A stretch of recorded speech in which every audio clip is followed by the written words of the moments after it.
Maka kita ini dari tanah, hidup di atas tanah, masuk ke dalam tanah, dan akan dibangkitkan dari tanah. Itulah kita.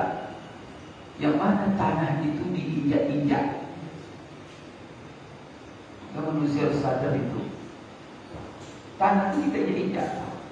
Nah itulah kita. Dan itulah ciptaan kita. Dan tak ada yang terkecuali itu. Semuanya sama. Dan ada bapak ibu yang diciptakan dari emas, tidak ada. Dari perak, tidak ada. Dari kayu mahal, tidak ada. Dari tanah. Kemudian semua kita makan juga prosesnya untuk proses di tanah. Nasi yang enak kita makan itu dari tanah. Buah-buahan yang enak kita makan dari semuanya tanah. Kemudian Bapak Ibu sekalian, hari Jumat ini juga di kita berakhir akan mati, dan bumi ini dan alam semesta ini semuanya akan berakhir, hancur lebur, dan kita akan masuk kepada fase yang lain, namanya fase akhirat. Namun masing-masing kita sebelum hancur alam semesta ini semuanya sudah memasuki fase awal, yaitu fase kematian. Maka masuk ke kubur. Di kubur kita apa kata Rasulullah itu? Awwalu manazilil akhirah. Kuburan itu tahapan pertama akhirat. Kalau kita pikir-pikir mana yang lama di kubur atau lama di atas tanah? Di dalam tanah kita lama atau di atas tanah, Bapak Ibu? Tapi mana yang lama? Di atas atau di dalam? Di atas berapa lama cuma? 60. Itu aja sampai pensiun dulu. Banyak yang sampai ya. Sekarang nenek-nenek kita yang meninggal masih dalam tanah. Sudah berapa tahun? Mulai dari biadab nih. Besok Bapak Ibu kita masuk tak berapa lama pula? Masuk kubur itu nanti itu sudah mulai perhitungan itu. Jadi mulainya audit bukan bulan Januari. Audit dimulai masuk awal itu. Jadi kalau hasil audit nanti nggak beres, masih begitu sampai 1000 tahun merasakan azab kubur. Neraka besok menunggu. Nah sekali manusia tak menggunakan akal, bersenang-senang hidup sebentar ini, mengharapkan segala cara, lupa dia besok bahwa dia akan lama sekali. Masa hidup kita ini sebentar-sebentar. Dulu tidak ada, setelah itu menjadi ada. Ketika Allah adakan kita bertahap, ada fase air. Karena Allah katakan manusia pertama dari tanah dalam surah Sajadah. Maka Allah katakan surah Sajadah dalam surah Sajadah, alladzi ahsana kulla syai'in khalaqahu wa bada'a khalqal insani min tin. Allah yang menciptakan segala sesuatu. Dan Allah tidak sembarang menciptakannya, tapi Allah ciptakan dengan begitu baik dan indah. Kemudian Allah bicara tentang manusia. Wa bada'a khalqal insani min tin. Dan Allah mulai penciptaan manusia dari tanah. Tsumma ja'ala naslahu min sulalatin min ma'in mahin. Kemudian keturunannya yang tanah itu ada. Setelah itu ciptakan Hawa dan dalam rusuk. Akan turun keduanya dari setetes air yang hina. Maka dari air nanti beberapa hari jadi air. Setelah itu air beberapa hari menjadi darah. Beberapa hari nanti menjadi tulang, daging nanti menjadi tulang dibungkus daging. Setelah itu Bapak Ibu sekalian dibentuk menjadi manusia yang ganteng-ganteng cantik seperti ini. Setelah itu lahir, masuk dalam perut ibu di dalam rahim. Selama 9 dalam perut, tak boleh lama-lama, sebentar saja. Sempat pula 10 tahun dalam perut kacau. 9 bulan. Tak ada masuk ke bumi. Di bumi cuma 50 sampai 7. Sudah waktu itu dari sana. Jalur dari sana apa itu. Kalau ada yang mau menolak tak bisa. Di kita ini sebenarnya hidup ini hanya melalui saja proses yang telah Allah tentukan. Setelah itu mati. Tak ada bisa sekaya apapun, sekuasa apapun menolak mati. Bisa. Berhenti jantung bisa diganti jantung baru? Tidak bisa. Berhenti paru-paru, ganti paru-paru baru? Bisa. Boleh. Kalau melihat lemahnya manusia, tapi kadang-kadang manusia lupa peristiwa Isra Mi'raj ini, Bapak Ibu sekalian. Yang penting bagi kita adalah pelajaran apa yang harus kita ambil. Pertama sekali Bapak Ibu, peristiwa Isra Mi'raj ini adalah peristiwa yang aneh dan peristiwa yang ada Allah berikan kepada Rasulullah, dan ini hadiah besar. Hadiah tertinggi yang pernah Allah berikan kepada makhluk itu adalah kepada Rasulullah, yaitu peristiwa Isra Mi'raj. Beliau diajak jalan-jalan oleh Allah. Maka istilahnya di perjalanan. Kalau ada ni Bapak Ibu berprestasi sehingga oleh Presiden diajak keliling dunia melihat tempat-tempat. Bangga tak? Sebagai hadiah. Maka banyak orang sekarang ngasih hadiah sebagai rewardnya jalan-jalan. Tapi perjalanan bukan sekedar jalan-jalan untuk menghilangkan stres, bukan itu. Tapi jalan-jalan itu Bapak Ibu untuk memantapkan kepribadiannya, untuk memantapkan karakter dirinya, untuk meneguhkan keimanannya, dan memantapkan istiqamahnya dalam perjuangan menegakkan agama Allah. Maka apa tujuan perjalanan itu? Allah sebutkan dalam Al-Quran, linuriyahu min ayatina. Di sela-sela perjalanan itu kami perlihatkan kepada Muhammad itu bukti kebenaran ayat-ayat kami. Maka Allah cerita surga neraka dalam Quran. Dalam perjalanan itu Allah lihatkan ini surga itu Muhammad, ini neraka. Dalam Al-Quran Allah ceritakan tentang Nabi Musa. Allah pertemukan ini Nabi Musa itu. Saya lupa. Bapak kan cuma cerita saja. Dari awal semua ini, semua yang tertera dalam Quran itu dilihatkan kepada dia. Sebagai mantap tak?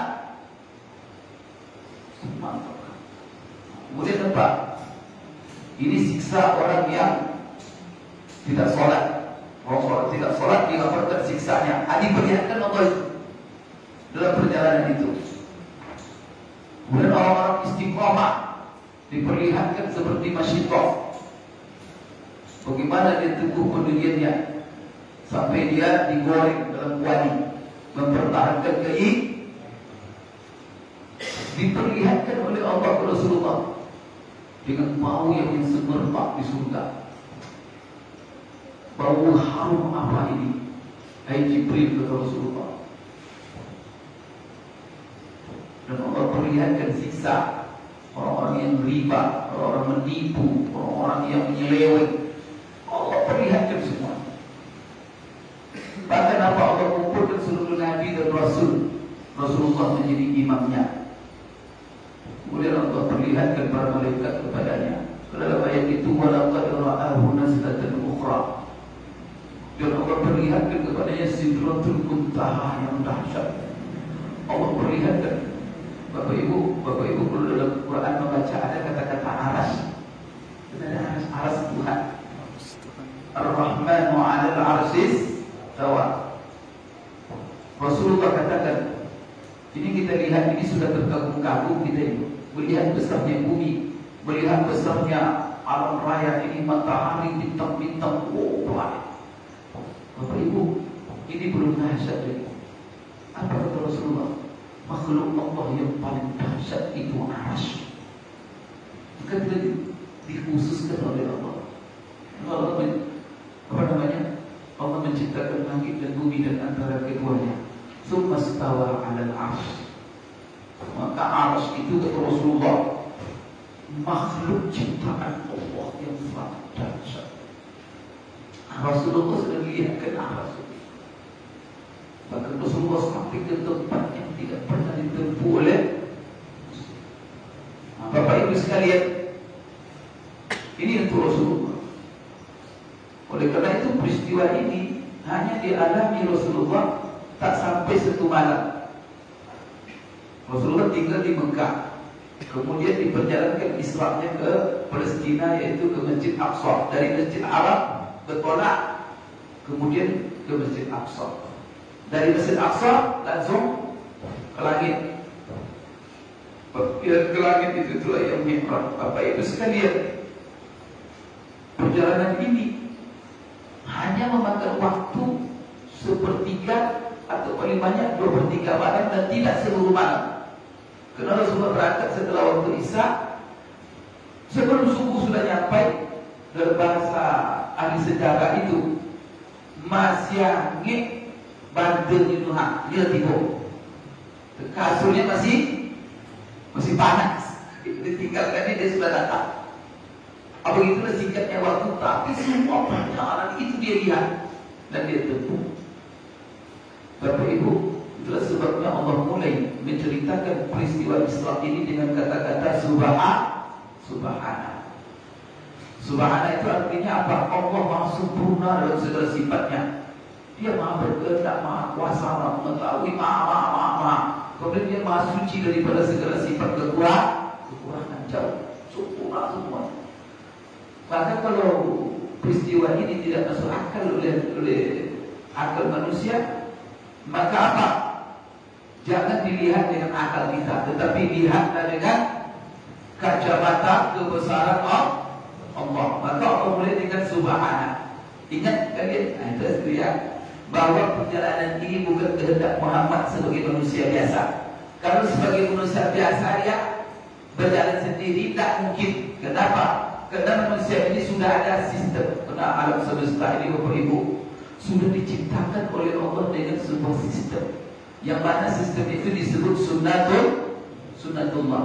Yang mana sistem itu rata-rata adalah sistem yang ada sebab akibat. Sebab akibat itu menciptakan Allah. Sebab Allah yang menciptakan, akibat Allah yang menciptakan. Dan sebab itu berpengaruh kepada akibat, itu juga Allah. Maka Maya lahir bapak-bapak ada sebabnya, karena ada perkawinan. Maka apa? Orang tua kita disentuhnya ibu kita apa? Lahir anak. Coba kalau ada disentuhnya, ada ini? Tidak ada. Nah, kalau bapak ini berketurunan pula, apa istri dah, ya kan? Boleh itu sebab itu. Tapi apakah seluruh sebab berbuah pada akibat? Tidak selalu kan. Berapa banyak orang menikah, mungkin ini mohon maaf 5 kali berhubungan suami istri itu hari. 10 tahun berhubungan tak punya anak. Ada orang sekali seminggu cuma disentuhnya istrinya beranak ke terus. Apa salahnya?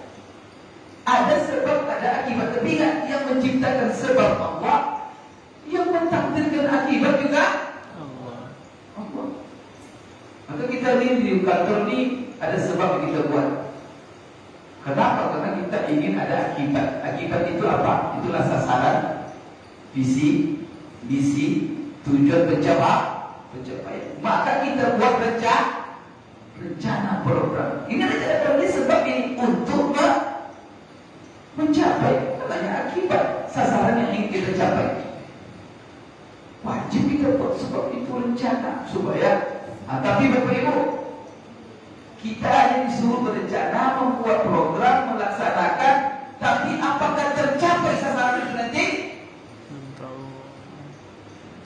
Bukan kita yang membuat capaian itu. Capaian itulah yang ditakdirkan Allah. Berapa banyak rencana kita buat, tapi rencana itu tidak berhasil. ada goal sasarannya. Apa yang kita yakini. Maka seperti dalam hidup kita, ada lapar, maka apa sebab akibat. Kalau mau kenyang, makan. Maka dengan makan kenyang. Haus, ada air, minum air itu supaya lepas haus. Maka air ini sebab, lepasnya haus itu akibat.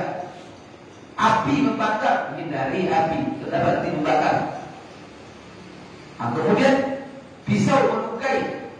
Namun Bapak Ibu sekalian, tidak selalu sebab berujung kepada akibat, dan tidak selalu akibat dimulai oleh sebab. Tapi rata-rata ada sebab, ada akibat. Itulah sistem yang Allah ciptakan di alam semesta. Supaya apa? Supaya manusia ini bisa berilmu. Sebab kalau tidak ada sistem sebab akibat, tidak ada sekolah, tidak ada kampus.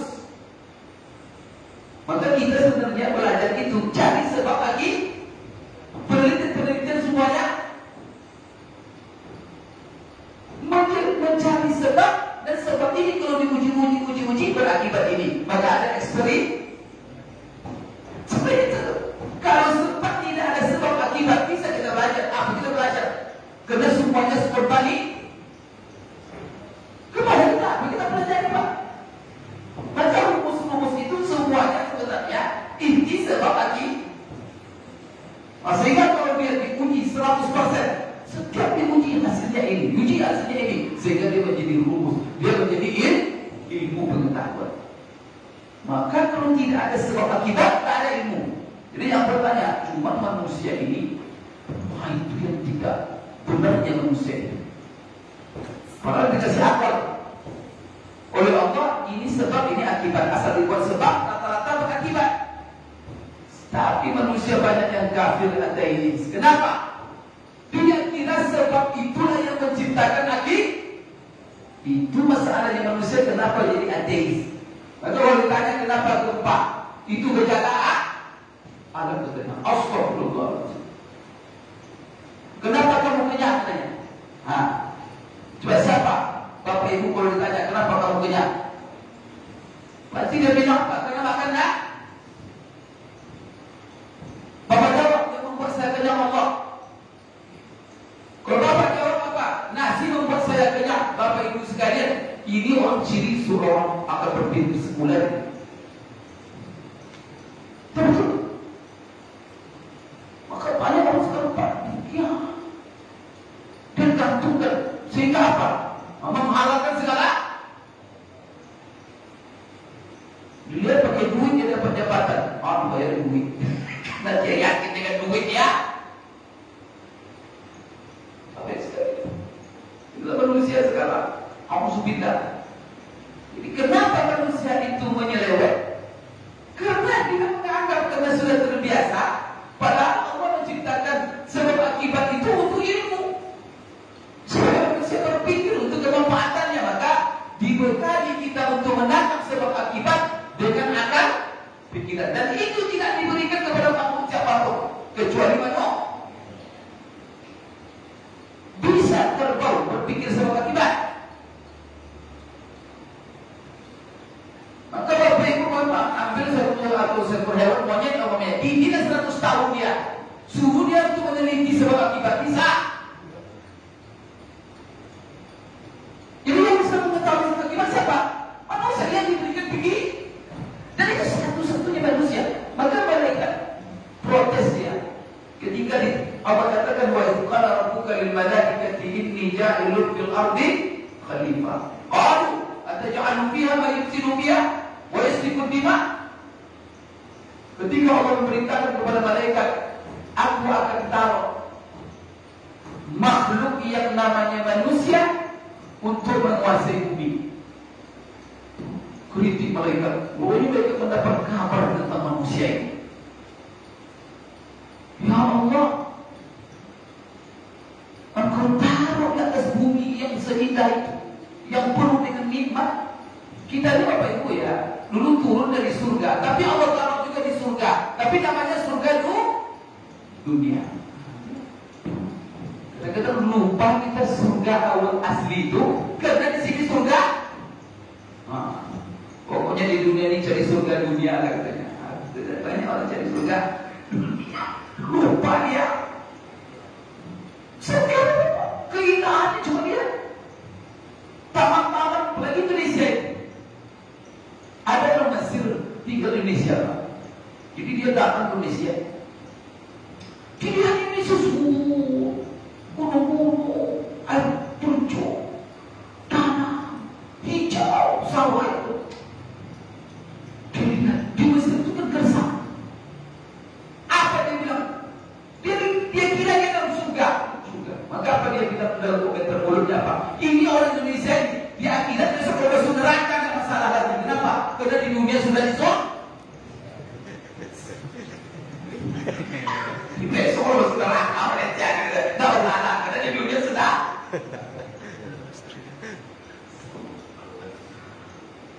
Hanya orang mengejar-ngejar surga dunia ini lupa surga kita. Jadi ibarat Pak, kalau kita dikirim, ini contoh sederhana. Ini Bapak dikirim oleh seseorang, kamu pergi, akan ada di situ tempat abadi kamu, di sebuah tempat yang penuh dengan kenikmatan yang luar biasa. Tetapi kamu harus melewati jalan ini. Maka perjalanan dia menuju tempat ini. Tetapi di jalan dilihat pemandangannya begitu indah, buah-buahannya, gemerlapnya, keindahan apa, hiburannya mana-mana, apa capek ini. Sini aja lah katanya. Ngapain sampai ke sana? Lupa dia berapa saja di ujung tadi. Kenapa? Rupanya orang di dunia ini terlalu gemerlap dunia. Lupa. Maka itu sebenarnya doa kita selalu, ya Allah. Maka kita ini Bapak Ibu, dunia ini bukan kampung kita ini. Kita jangan bilang nanti, kamu orang mana? Orang kampung Gadang. Nggak ada, kampung kita bukan di sini. Bahkan kita bertanya, di mana kampung kamu? Kampung saya di Sur. Apa begitu Pak? Manusia bertarakan di surga, ya Allah. Cuma diturunkan ke muka bumi saja. Sementara untuk diuji, dites. Siapa yang layak masuk lagi? Siapa yang tidak layak pulang kampung lagi? Maka kita doakan rakaat sholat. Tahu Bapak Ibu, doa kita ulang-ulang terus setiap rakaat. Doanya ihdinas siratal mustaqim. Itu perlu terjemahan bahasa Arab ya. Ya Allah, tunjukkan saya jalan pulang kampung. Jalan pulang kampung itu. Apa buktinya Pak Ustaz? Wah, orang itu Rasulullah pernah Bapak Ibu di Pakistan sering diambil Rasulullah supaya radik. Nah, di kamar Rasulullah ini garis lurus. Inilah siratal mustaqim. Dan di ujung siratal mustaqim ini sinilah kampung kalian, di sinilah surga. Di surga itu di ujung siratal mustaqim itulah. Kalau kamu lewati jalan ini, maka pulang kampunglah kamu. Tapi ingat, di simpang jalan, di jalan lurus ini sekitar kiri kanan banyak persimpangan dan setiap simpang ada iblis yang menunggu. Ibarat stan pameran, kan? Bapak masuk pameran, kan setiap stan itu buat macam-macam, iya. Biasanya menarik supaya orang pengunjung kan? Apa itulah iblis? Di pintu itu macam-macam. Ada hiasan perempuan, di dalamnya banyak perempuan cantik, katanya.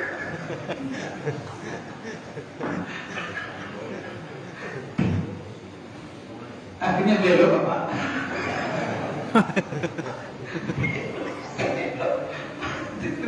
Sana ada lagi cantik, belok.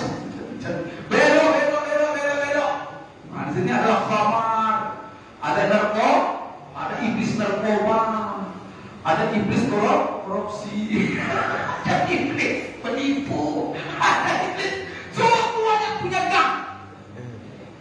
Ada orang Pak masuk ke semua orang itu. Oh ini mau puasa itu. Semua tak dicobanya.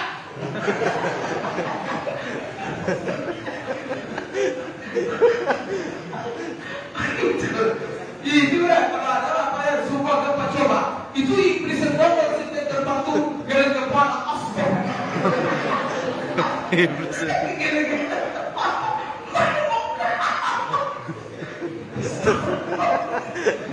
Dah cukup satu seluruhkan.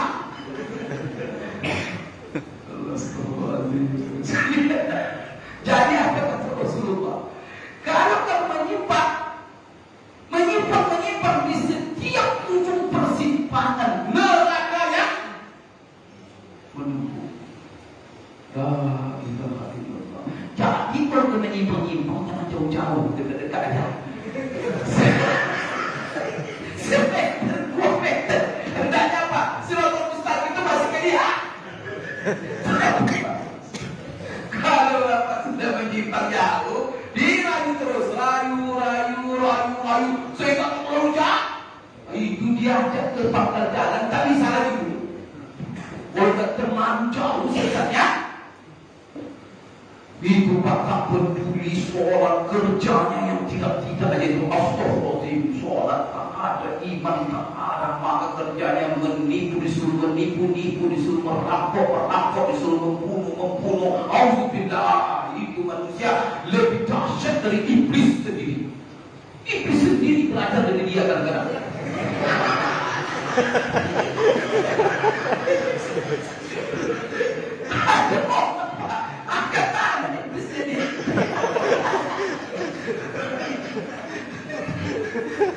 Jangan ini tapi ini setan ada. Ada iblis kuliah tiap hari sama dia. Malah tertipu. Tertipu sama dia.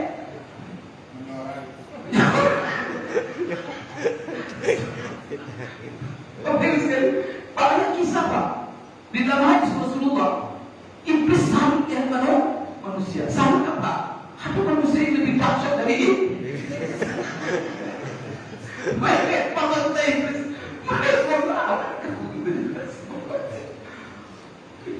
Manusia ini Pak, kalau hawa nafsu diperturunkannya, dia lebih setan dari setan. Tapi Pak, kalau iman yang diperturunkan, dia lebih dahsyat dari malaikat. Maka itu kata dikarenakan nafsu yang diperturunkan lebih kejam daripada iblis, lebih jahat dari iblis. Tetapi kalau jalan iman diikutinya wahyu, maka dia lebih suci dari malaikat. Tergantung Bapak pilih yang mana, mau menjadi lebih menyayangi iblis atau menyayangi malaikat. Tapi kalau yang begini setiap Jumat pergi pagi ngaji, ini mau menyayangi malaikat ini. Insya Allah ya. Jadi kalau kita supaya bilang orang memang si aku itu yang di sepeda itu memang malaikat. Dan mau sokong sedikit pun itu mata itu malaikat. Jadi kalau ada pegawai Pak, aku ada sejenis kan. Kalau tak mau nyokok, tak mau disokok, tak mau main-main, tak mau apa. Itu nak pegawai itu badai. Iya tak? Ya. Di sepeda ada sama mereka sepeda. Hah? Banyak ibu kepala. Ada kan di sepeda. Aja nama malaikat dia. Subhanallah. Maka tak bukan hanya sekedar malaikat, di atas Malaikat. begitu itu hebat. Maka makhluk yang paling itu bukan malaikat Jibril Pak. Makhluk yang paling mulia di sisi Allah manusia. Makhluk yang paling mulia bukan malaikat Pak, manusia. Tapi manusia yang apa? Yang menyayangi malaikat. Malaikat dalam kesucian dan ketaatannya kepada Allah. Masalahnya apa? Kalau malaikat taat dia sama. Masalahnya apa? Karena memang dia tidak dikasih potensi untuk menyimpang. Karena dia apa? Dia tak suruh saja. Tak bisa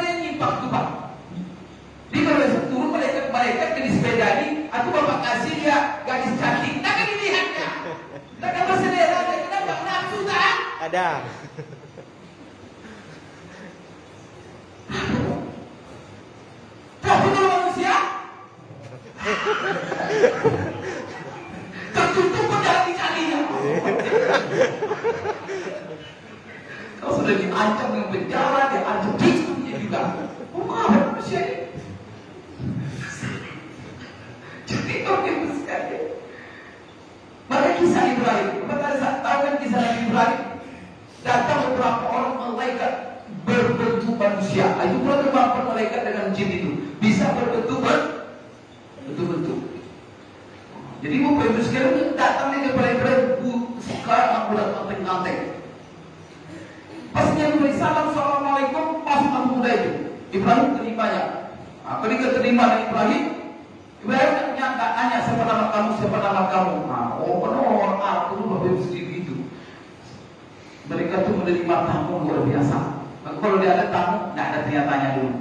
Diservis 3 hari 3 malam. Asal 3 hari 3 malam diservis, kasih makan, baru tanya nama kamu siapa, datang dari mana, untuk keperluan apa, servis dulu. Kalau kita ada tamu di gerbangnya sudah ditanya siapa. Jadi Ibrahim ketika mereka datang dipersilakan dulu, kemana dia? Langsung dia. Nah tanya pergi ke belakang. Dilihat sapi yang paling gemuk. Yang ada sapi sebeli, suruh istri masak tamu. Sudah dibakar sapi lagi gitu, buat dihidangkan. Setelah dihidangkan, malaikat dapat diperhatikan oleh malaikat itu. Makan malaikat. Lalu dilengkapi malaikat. Tapi salahkan, karena nafsu darah. Jika malaikat taat, maka mereka itu diciptakan Allah hanya untuk melaksanakan perintah saja. Tidak bisa neko-neko sedikit anak. Maka kalau mereka suci apa? Tidak ada perjuangan. Tapi kalau Papa jadi malaikat dengan nafsu yang begitu luar biasa.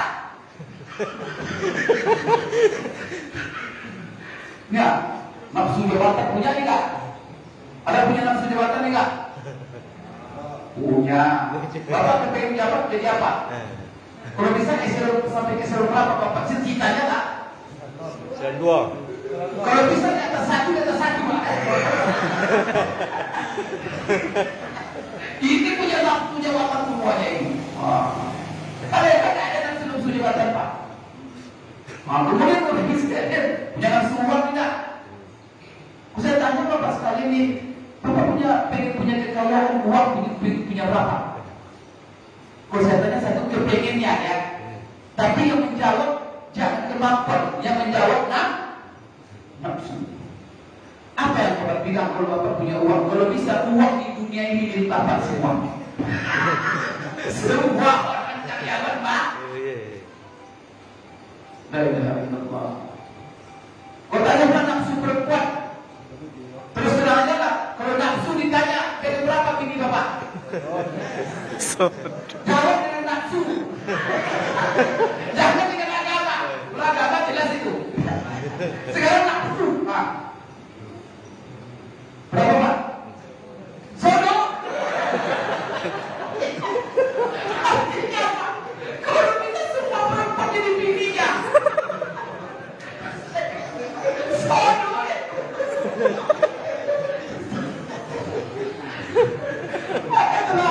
Bapak ini anak istri orang rumah. Istri kita. Astagfirullah, itu nafsu Pak. Tidak bisa dipungkiri. Nafsu itu hanya keseimbangan itu Pak. Kalau ada manusia diciptakan hanya akal saja, tak ada nafsu itu mereka. Ada makhluk yang diciptakan nafsu saja. Itu hewan. Sebabnya manusia kalau mengikuti nafsu, maka dia lebih hewan dari hewan yang ada. Maka kata Allah, ulaika kal an'am bal hum Allah. Mereka takwanya seperti binatang ternak. Maka jangan tertutup. Tapi Bapak Ibu kalau dia taat mengalahkan hawa nafsu dengan wahyu, berjuang mengalahkan hawa nafsu, menundukkan hawa nafsu kepada agama, maka dia bisa mengalahkan malaikat karena untuk melawan nafsu itu perjuangannya ada. Kita sudah ke nafsu rasanya. Memang bohong Ustaz. Kopi kita kau apa cara? Terkena iman, terkena kapok. Asyik Bapak Ibu sekalian. Jadi manusia ini Bapak Ibu adalah manusia satu-satunya makhluk yang diciptakan Allah ada nafsu.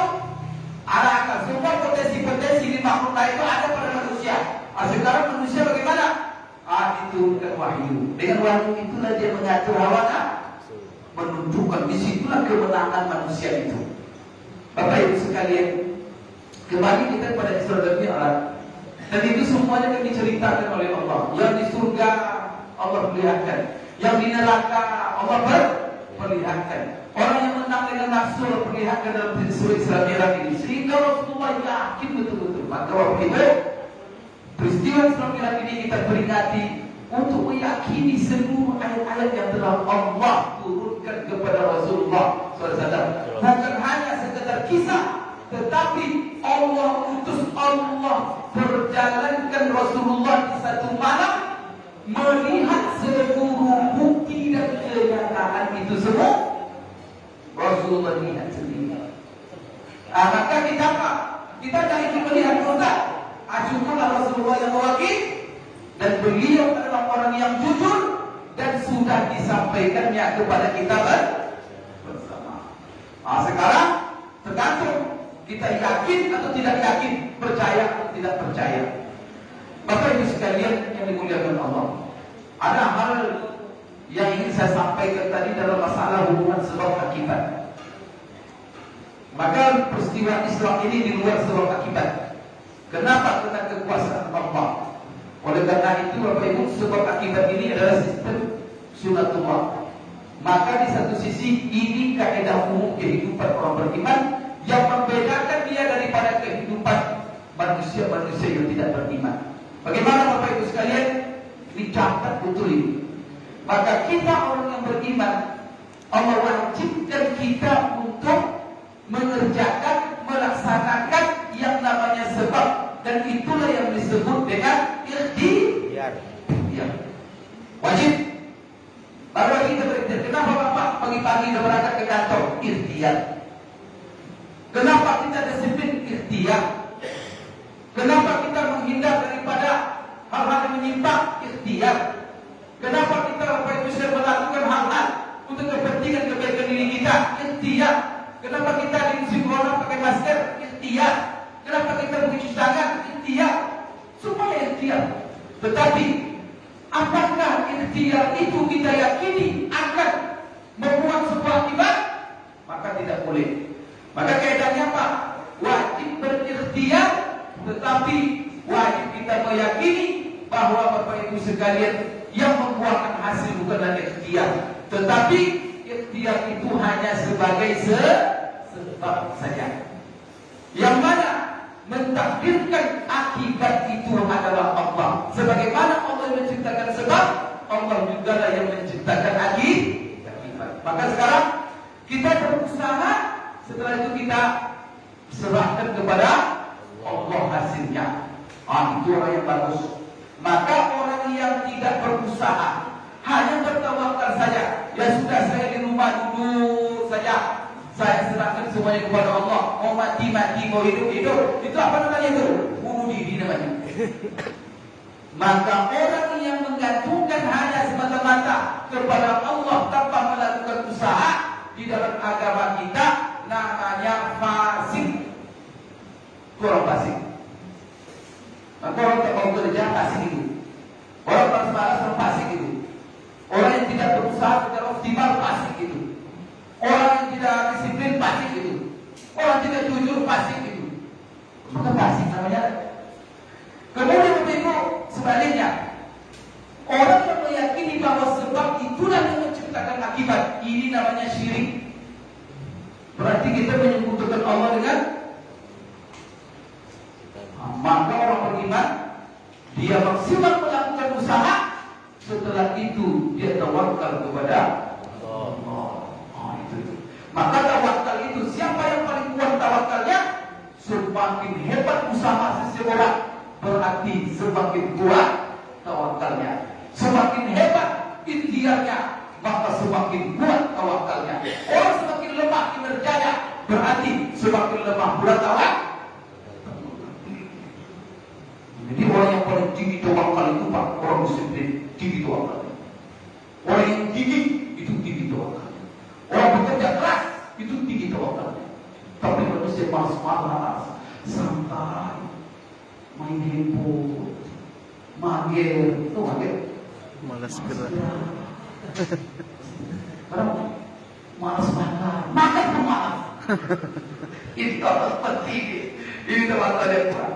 Bapak Ibu sekalian, apalagi di musim 3 bulan corona ini ada pelajaran Islam Mi'raj. Kemudian Bapak Ibu sekalian, apa pelajaran berikutnya daripada Islam dan Mi'raj? Bahwa Bapak Ibu sekalian, Islam Mi'raj ini kan hadiah tadi.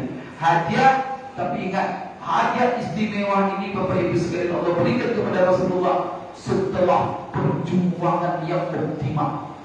Maka dia dari umur 40 tahun berjuang sampai 12 tahun, sampai perjuangan itu berakhir. Kematian Abu Thalib, kematian Siti Khadijah, orang Quraisy semena-mena, sampai dia diusir dari Mekah, lari ke Taif mencari pendukung. Tiba di Taif malah dikejar, dilempari sampai berdarah-darah. Rasulullah Pak dikejar orang, dan dilempar dengan batu. Siapa itu Rasulullah?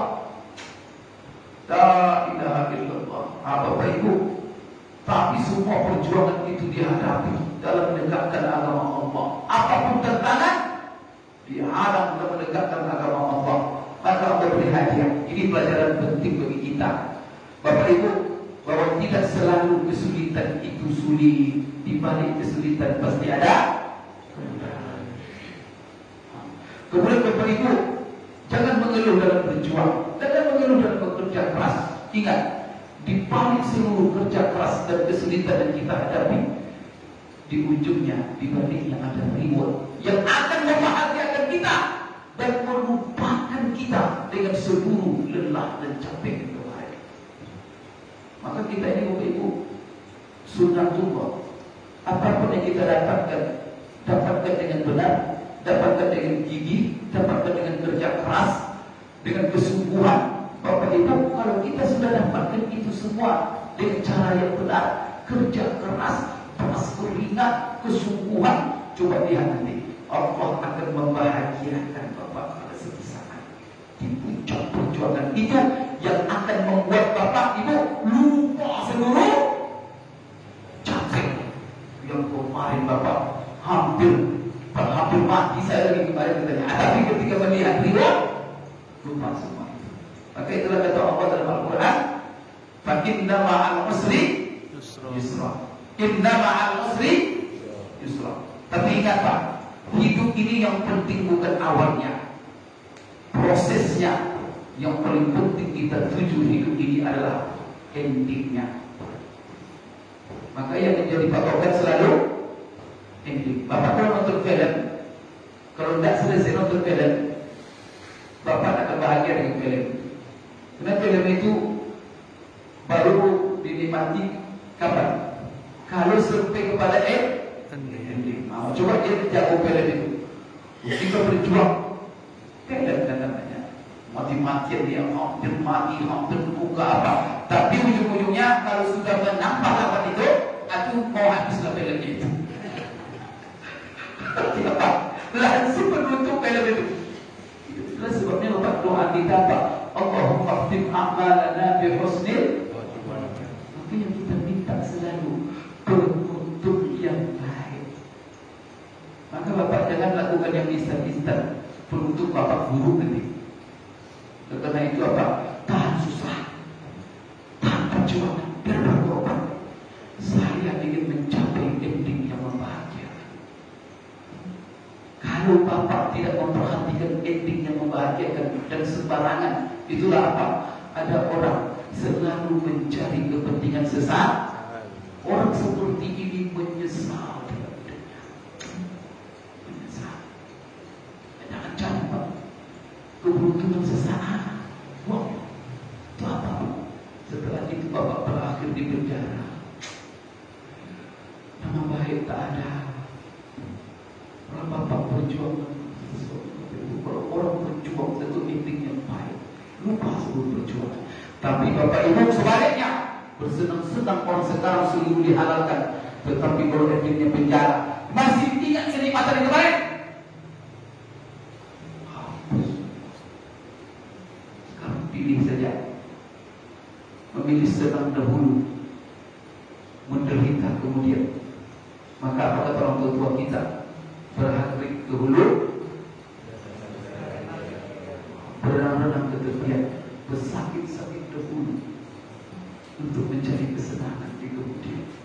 Dan kesenangan yang kita cari bukan sementara, tapi Allah berjanji, kalau kamu mau susah, kamu mau ikuti prosedur, kamu ikuti syariat, terlihat perintah, jaga larangan, insya Allah di dunia kamu juga baik, di akhirat kamu akan mendapat kebahagiaan yang abadi.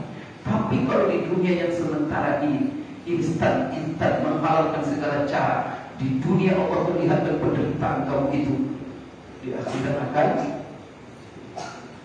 di dunia sudah menderita. Maka kalau kita sudah tidak benar, Pak, makan pun tak enak, dikasih kopi kebetulan, tak lama. Apalagi kalau PPK kita itu, masuk mulai KPK. Saya melihat orang jadi pagi-pagi KPK, nggak bisa makan, Pak. Bagaimana? Apa sesuatu apa itu? Rumah mungkin sebelum kamu, mobil apa tidak apa, tapi tak bisa makan, Pak. Hari panggil KPK periksa, duduk bercocok. Setelah itu apa? Ketika diperiksa itu bunyikan lonceng, katanya lonceng penjara. Dia tak apa dia lonceng penjara. Dan banyak yang sudah mati, Pak. Mati kalau diperiksa. Itu apa itu? Duit yang dicari kan? Manusia sudah ada petunjuk. Nah, maka petunjuknya Al-Quran. Allah katakan, ya ayyuhalladzina amanu taqullaha wa kunu ma'as shadiqin. Orang beriman kepada Allah, takut kamu kepada Allah. Jadi yang mengawasi kamu bukan PPK, bukan KPK. Yang mengawasi kamu Allah. Jangan peduli ke PPK, jangan peduli. Berasa di bawah pengawasan Allah. Kira-kira gimana? Lurus tak? Allah menyetujui kita berbohong? No. Allah menyetujui kita untuk fikir. Ia diajarkan oleh Allah, katakan yang benar itu benar, sepahit apa? Katakan yang benar itu benar, apapun resikonya. Tapi kamu dengan kebenaran. Maka kalau kamu benar kena takut kepada Allah, Allah berjanji, wa may yattaqillaha yaj'al lahu makhraja wa yarzuqhu min haitsu. Kena ada orang, Pak, ini peluang ini katanya, ini nak bola-bola dapat duit saya lagi nanti. Ingat, tak. Kalau ini tak benar, tak mungkin saya lakukan. Takut saya kepada Allah. Allah akan janji. Oh, rezeki Bapak susah. Wa yarzuqhu. Allah yang punya rezeki. Kalau Bapak nanti akan dapat jabat, kalau disingkirkan, biar saja. Kenapa? Wa may yattaqillaha yaj'al lahu makhraja. Akan ada saja jalan keluar. Ini bumi ini, hidup ini Allah yang ngatur atau siapa, Pak?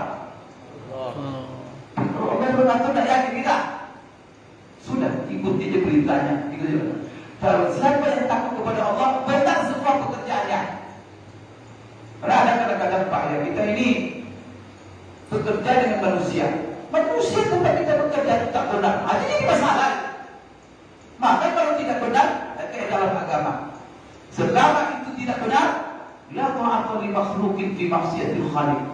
Tidak boleh kita taat kepada makhluk siapapun kalau itu terdapat maksiat. Siapapun dia, apapun resikonya. Karena kalau resiko jujur itu Pak paling dipecat, tidak naik pangkat, apa, dan urus ini orang. Karena ada orang, Pak, ya, ketika ada orang mengangkat ingin jadi pejabat, dilihatnya ini orang pun angkatnya pejabat. Tidak bisa ini katanya, tidak bisa nyentor dia. Dia lurus katanya, Allah wajib. Adik-adiknya orang-orang. Benar enggak? Hancur, pembangunan hancur, semua hancur. Rakyat menderita, masyarakat sengsara. Tangguhlah dong. Menumpuk di bahu kita dosa itu semua. Solat pun kita tidak ada guna solat itu. Sedekah kita tak ada guna. Karena dosa yang paling besar itu dosa membuat orang melarat. dosa mengambil hak orang banyak, mencuri satu kedai Pak, atau bapak korupsi, mana lebih besar dosanya? Mencuri kedai orang itu korupsi. Korupsi itu milik orang banyak. Kalau kedai milik satu orang. Besok kalau bapak menyesal, datang bapak punya kedai, Pak, kemarin saya curi kedai bapak. Kemudian ada goreng ubi, saya makan, saya bayar, nih saya bayar. Tapi kalau korupsi, kalau bayar, maka hati-hati Bapak Ibu sekalian.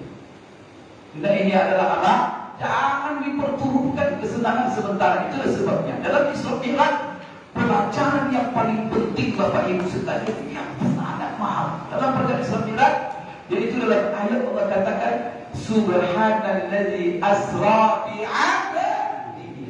Itu kata aku coba perhatikan.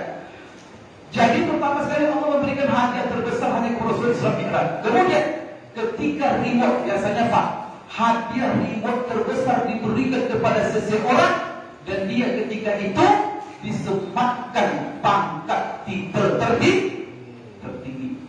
Maka Islam Mi'raj itu yang paling tinggi. Setelah itu Bapak Ibu disematkan kepada Rasulullah gelar yang paling tinggi. Inilah gelar yang kita berebut untuk mencapainya. Apa gelar itu? Abdu bi'abdihi, hamba Allah.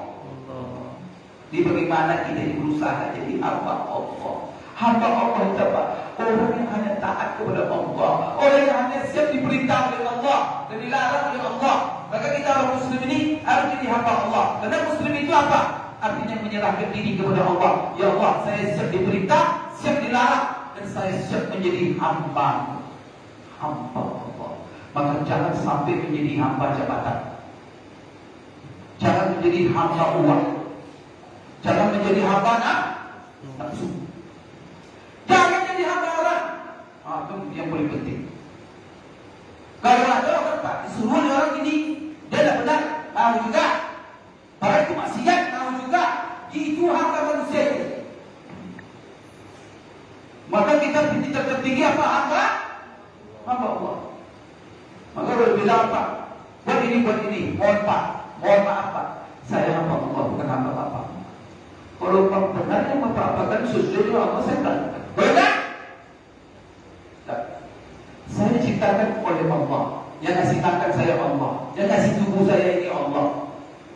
Masa tangan ini Allah yang kasih, itu kemudian saya gunakan untuk melayani Bapak yang tidak benar? No.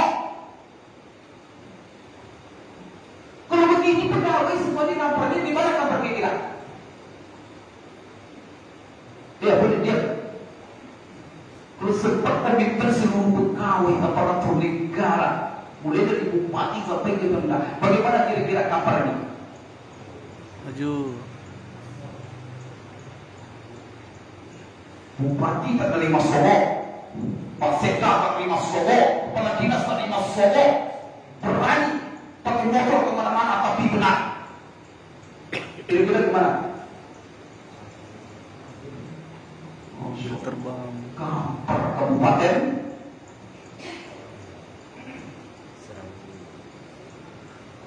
Tapi mau sebut kampar.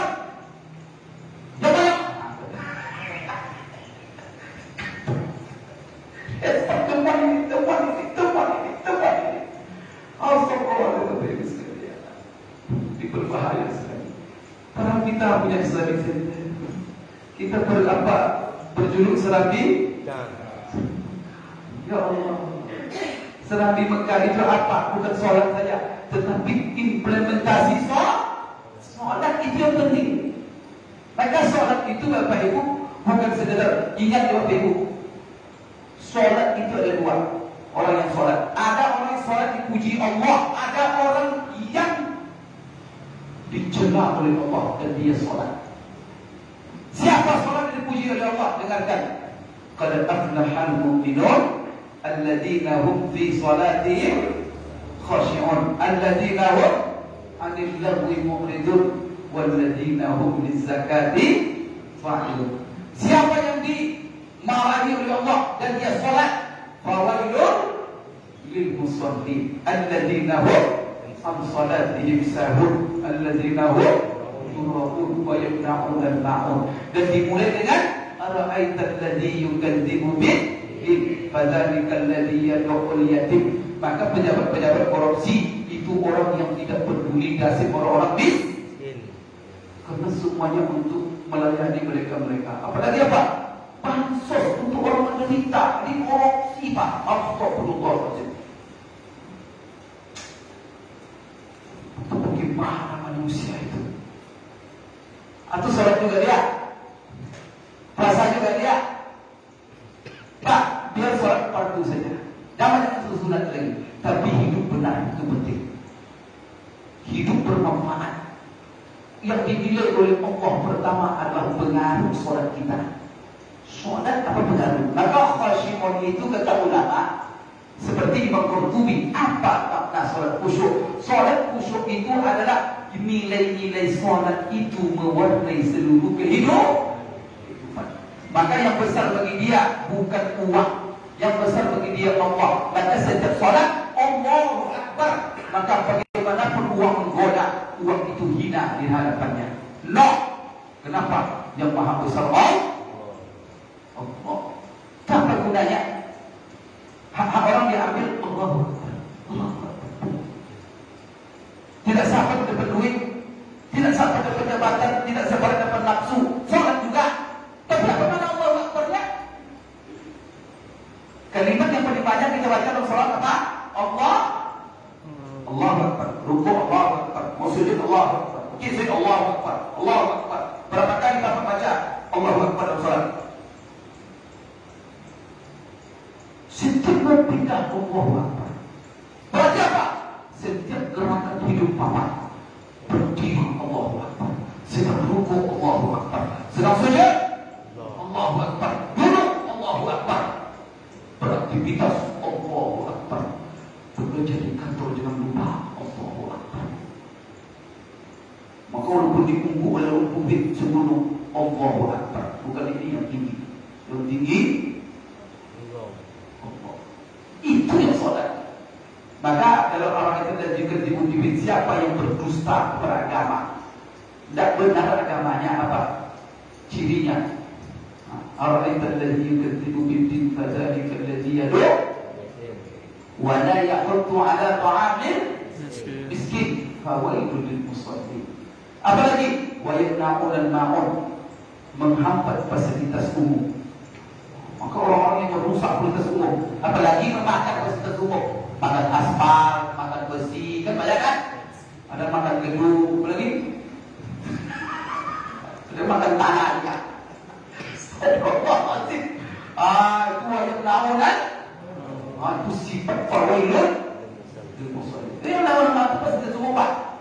Orang yang makan fasilitas umum itu fawailun. Bapak sekarang memegang apa ini? Semuanya hal yang bersifat melayani negara, melayani rakyat. Semua yang mempekerjakan untuk umum, maka bahaya sekali. Lebih baik kerja sebuah kerja itu mencuri Bapak daripada melayani umum. Kita sia-siakan ini hak umum. Kemana kita nanti kita maaf. La ilaha illallah. Maka wajib naunan. Ingat, jadilah sholat yang terpuji. Kalau sholat terpuji itu apa? Qad aflahal mu'minun, yang dipenuhi dengan iman yang sungguh. Kemudian khusyuk sholatnya. Artinya apa? Apa yang diucapkannya sesuai dengan gerakannya. Apa yang dikomitmenkannya sesuai dengan kehidupan. Dia bilang inna sholati wa nusuki wa mahyaya wa mamati lillahi rabbil alamin. Saya ya Allah hidup bukan untuk uang, saya bukan untuk jabatan, saya untukmu ya Allah. Dan itu bukan hanya omong, tetapi terbukti dalam segala sikap. Itu yang dipuji. Walladzina hum 'anil lagwi mu'ridun. Dia hal-hal yang jangankan yang dosa, yang tidak berpahala saja dia menghindar, yang sia-sia tak mau dia kerjakannya. Dia selalu produktif waktunya kepada hal yang positif. Kemudian apa? Bukan ngambil hak orang.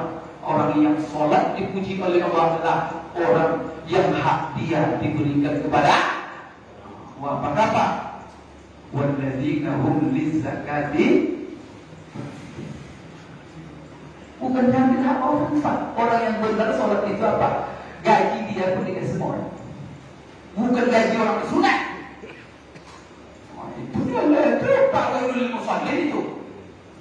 Tapi kalau yang qad aflahal mu'minun walladzina hum lizakati fa'ilun. Kemudian apa lagi? Walladzina hum lifurujihim hafizun. Orang yang menjaga harga diri. Orang yang menghalalkan segala cara itu menginjak-injak harga dirinya. Maka orang yang benar itulah orang yang menjaga kemerdekaan dan kehormatan dirinya. Orang yang mau disuruh berbohong sulit tidak benar, mau juga dia, itu adalah orang yang telah menginjak-injak harga dirinya sendiri. Terserahlah kita mau sholat khusyuk atau mau fawaidun. Itulah dijemput perintah sholat itu oleh Allah, oleh Rasulullah kepada Allah langsung. Karena ini sholat diperintah, maka apa? Sholat menjadi barometer seluruh kehidupan kita. Maka apa kata Rasulullah? Besok di hari kiamat, maka Bapak Ibu yang diaudit apa dulu? Sholat. Maka BPK kalau mengaudit Bapak, lihat ini BPK pintar atau tidak? Maka itu banyak. Kenapa yang pertama sholat? Apa kata Rasulullah? Ini adalah kaidah audit namanya, rumus audit. Bukan itu lengkap semuanya Pak. Apa kata Rasulullah? Besok yang diaudit pertama sholat. Kalau sholatnya sudah baik, ternyata baik, maka dipastikan semuanya baik. Tapi kalau sholatnya sudah amburadul, semuanya rusak. Maka BPK ketika meriksa Bapak, ada file yang pertama diminta, ya kan? Kalau dia minta, bawa file ini dulu. Kalau file itu sudah bermasalah, maka itu BPK yang cerdas itu. Kalau BPK kalau dia cerdas memeriksa, tak sembarang file lupa. Dilihatnya file utama. Karena kalau dari sini sudah bermasalah, dipastikan.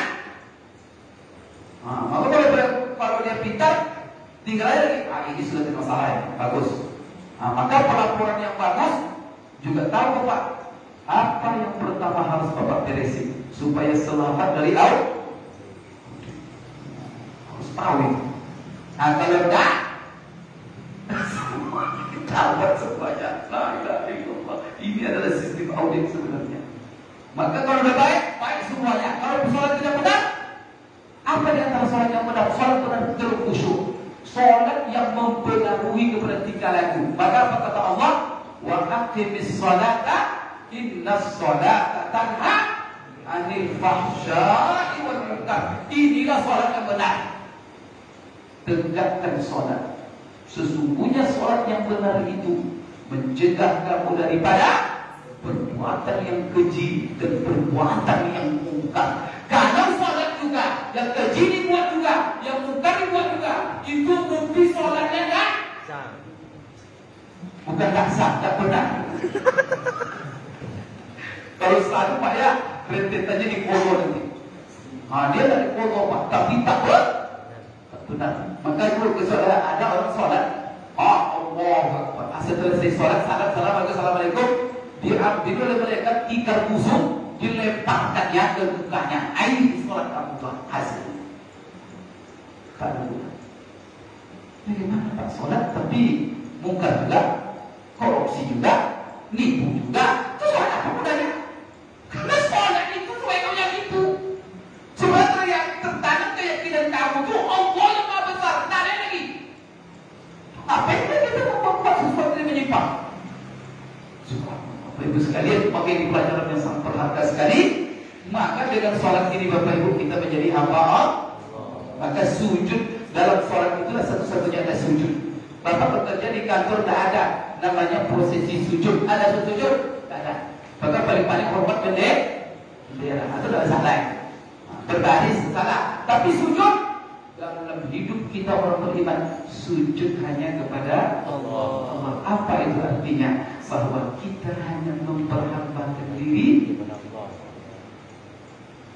tapi perlu ini tegak kita. Kalau benar, oke. Tapi di hadapan Allah, sujud. Sami'na wa ata'na. Kami dengar Allah dan kami patuhi seluruh perintah. Bapak Ibu sekalian sudah dapat sampaikan dalam kesempatan ini. Tapi saya wajah-wajah hamba Allah semuanya. Masya Allah. kalau di sepeda ini sudah mulai bagus, semuanya bagus insya Allah ya. Jangan-jangan nanti kalau bermasalah di sepeda bermasalah semuanya katanya anak. Tapi kayaknya bukan beli sepeda yang inti. Sepeda semuanya inti sebenarnya. Maka semuanya kita membenahi bagaimana bagus. Karena kalau kita bagus Pak, dunia akhirat kita bahagia. Puas kita dengan kita alhamdulillah ya Allah. Engkau berikan jabatan selama saya menjabat, beres pembangunan, masyarakat dapat terlayani, semua hak sampai, tidak ada yang menyimpang. Bersyukur ya Allah, terima kasih ya Allah. Kau telah berikan amanah yang sangat besar. Tetapi Bapak Ibu sebaliknya menderita kita. Besok sudah pensiun baru ingat, ya Allah dulu kenapa saya begini? Tak ada gunanya lagi Pak. Penyesalan jangan di akhir, tapi penyesalan buat di awal. Menyesal kemudian tidak berguna. Ketika kesempatan masih ada, di sini penyesalan kita. Maka apa? Orang beriman selalu tobat beristighfar. Tiap saat astagfirullah, astagfirullah. Tobat ya Allah, astagfirullah. Itu dapat saya sampaikan. Mohon maaf Bapak Ibu.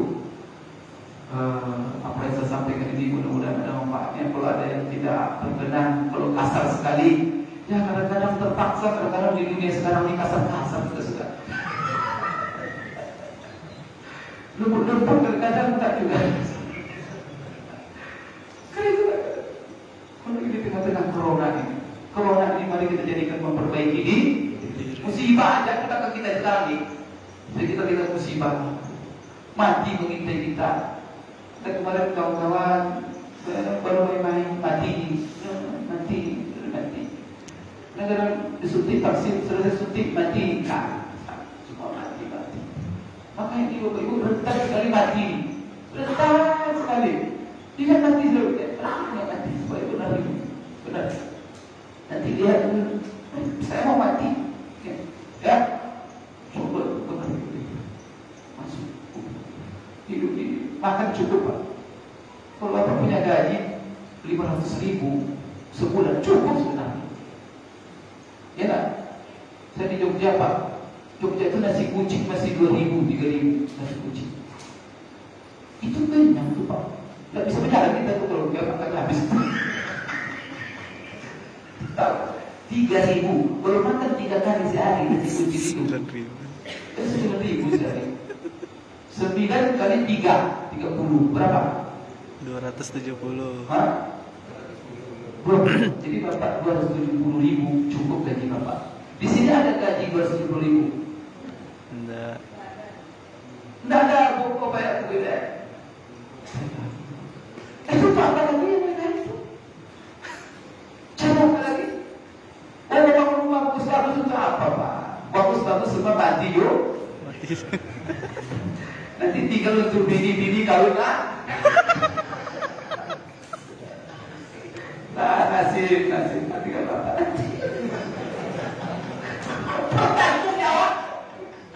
Kalau merayu lagi bini itu cerdik gak mau merayu. Jangan merayu, cukup aja kan. Pokoknya halal, ya terima saja. Kontrak dulu nggak salah. Yang pokok halal. Semua kita mau mati. Saya tidak mau kamu bersenang-senang dengan suami baru saya menderita nanti ya.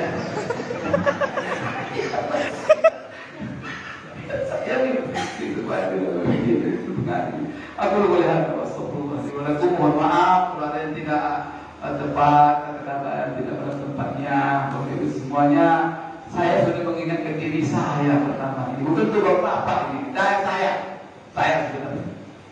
Saya ini banyak kekurangan, maka kadang-kadang kasar bukan kasar kepada Bapak, tapi kasar kepada diri saya.